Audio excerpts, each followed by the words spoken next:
All right, Johnny B here. Who the heck knows what this is?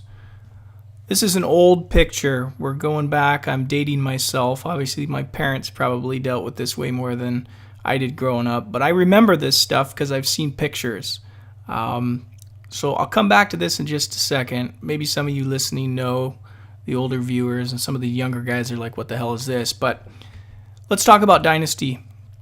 And as far as a commissioner standpoint goes, one of the dilemmas that I've been faced with is when you start a new, let's say, Superflex Dynasty Fantasy Football League, year one in our league, we do a perpetual FABBY dollar system to where every time you pass March 1st or pass go in the game of Monopoly, so to speak, you get an extra incremental FABBY dollar amount. So year one, it's real easy because most guys are going to use their budget. But as you go to year 2, year 3, year 4, year 5, what happens when guys start, saving their pennies and inflation comes around? What happens then? Some guys are going to have close to, let's say, $3,000 if they don't spend anything. Now, naturally, are they going to win the league? Probably not. I mean, there's kind of this coincidence here. If you spend FABBY dollars, chances are you're going to have a better team. Chances are you might make the playoffs, and then which could lead to a championship. But as a commissioner over here, on the cycle of who's going to win, how are the lower teams going to seed and finish out to gain draft picks, and then you got this guy that maybe he's in the middle. Maybe he doesn't win, but maybe he just saves all these FABBY dollars. As the commissioner here, I'm just trying to think, well, what the hell do I do here? Because I have no idea. Come draft day, guys are excited about draft picks. This is from my league. And so what I've been thinking about here is back to the first picture, what this was back in the day, green stamps, if you remember like Alpha Beta or old school grocery stores here out in the West, you actually got to, use these green stamps, probably in the 50s or 60s. I think I'm dating myself here, as a coupon book. So it's like money, and you got to trade it in and use it for different things. I think you can even actually look up on the internet something about blue chips. I think those worked in the gas station world. It'd give you a coupon book, and you saved so many of those blue chips, and you got to buy a frying pan or, a ladle or some sort of smallwares in the kitchen. And if you really saved up, you can get a mixer or blender for your wife or whatever. So what I'm thinking here is, why not enhance the draft day?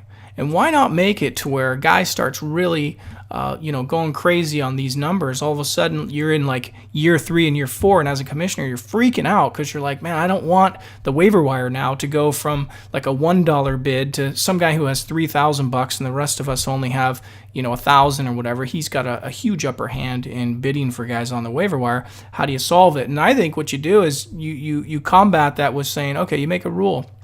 If you save your FABBY dollars and you get to a certain threshold, like let's say $3,000 or $4,000 in our league, Perpetual, then you can trade it in and you can make a draft pick, and then maybe that's the 3rd or 4th round, something like that.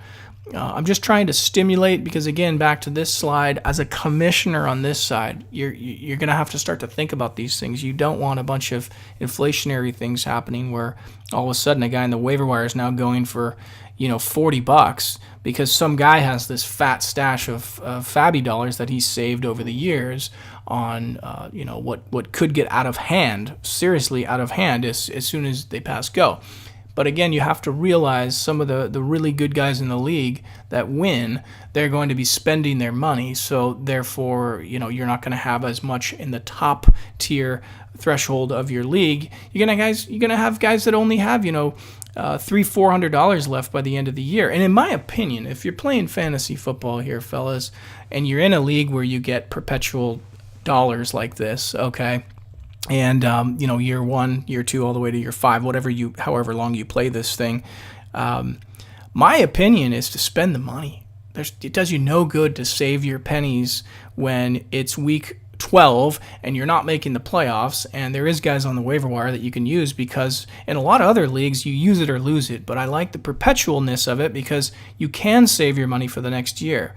With that said, if you do save your money for the next year, go ahead and spend it early. Go get guys, go get people that are on the waiver wire early in the year. And I think that's what we typically try to do, because there are some guys that'll exhaust all their money by the end of the year. Believe it or not, even you get $1,000 year one, and then it's spent. I got some guys in my league, they got zero. Okay, by week 17 in the NFL.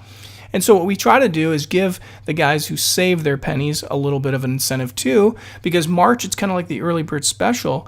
They might already have a residual amount of money left over March 1st, and now they just got an extra incremental 1,000. Now they're 2,000 to your 1,000, and they can go buy guys earlier than you. So there is some strategy with holding your money or saving your piggy banks. But I think this video is just interesting because I thought, shoot, what happens if this thing doesn't get out of control and inflation hits? You gotta have something to combat this. Otherwise, these numbers are going to get like ridiculous by year 10 if people really save it. So maybe you trade in something like the Quick Saver book back in the day. Johnny B, UpsideDownDrafting.com. Send me your questions. Maybe this stimulated a couple ideas for you. And be well. Have a great weekend. Talk to you later.